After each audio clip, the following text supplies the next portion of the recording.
Hakim Pengadilan Negeri Jakarta Selatan memutus untuk menolak permohonan pemohon pra-peradilan Kiflan Zain. Informasi selengkapnya akan disampaikan Livia Ramadanti. Livia, apa alasan penolakan pra-peradilan Kiflan Zain?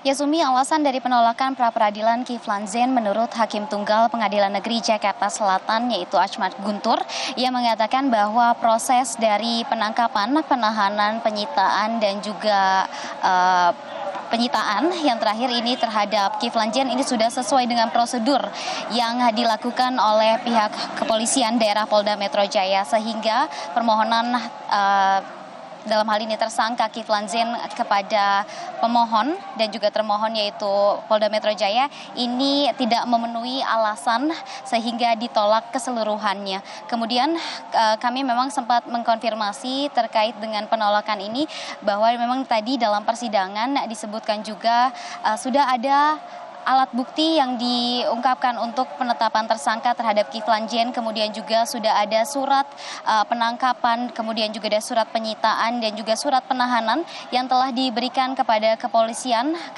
dan ditujukan kepada Kiflan Zain, sehingga syarat-syarat untuk hal tersebut ini sudah memenuhi dan juga tidak dapat lagi dituntut di pengadilan atau di pra-peradilan.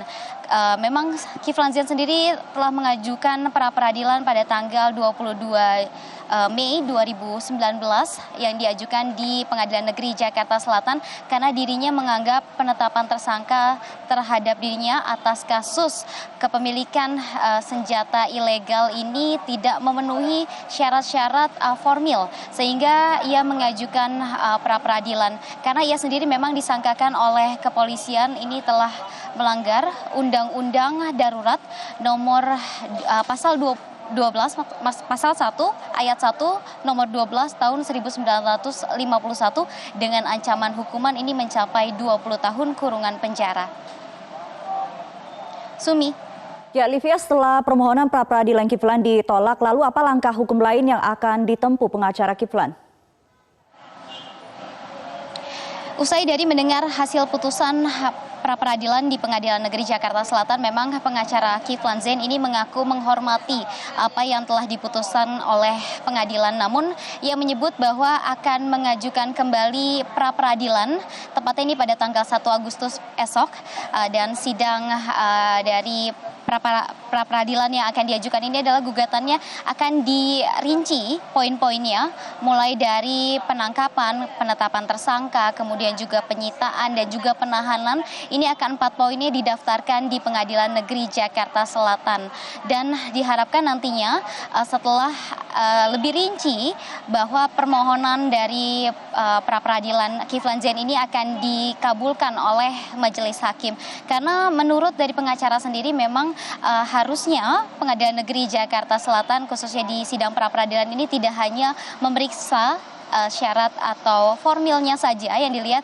namun sudah masuk ke materi, sehingga nantinya kliennya akan bisa diuntungkan dengan memeriksa materi dari pokok perkara sendiri. Dan berikut pernyataan selengkapnya dari pengacara Kiflan Zain. Besok Pak Kiflan akan mendaftarkan lagi pra-peradilan 4 biji. Satu mengenai penetapan tersangka, penyitaan, penangkapan, dan penahanan. Kami pisah. Kelihatannya Hakim Tunggal bingung dengan 4 case, ya, tidak bisa membedakan case per case. Makanya kami akan pilih 4, besok akan daftarkan. Kita juga sama-sama mendengarkan dan menyaksikan apa yang dikatakan oleh Hakim Tunggal, bahwa 2 alat bukti ada, tapi lupa pasal 21 Undang-Undang putusan MK mengatakan untuk orang menjadi tersangka minimal 2 alat bukti dan pemeriksaan calon tersangka. Pak Kiflan tidak pernah diperiksa sebagai calon tersangka. Artinya hakim karena banyaknya tuntutan sehingga lupa membaca itu. Sumi, kembali ke studio. Livia Ramadanti melaporkan langsung dari Pengadilan Negeri Jakarta Selatan.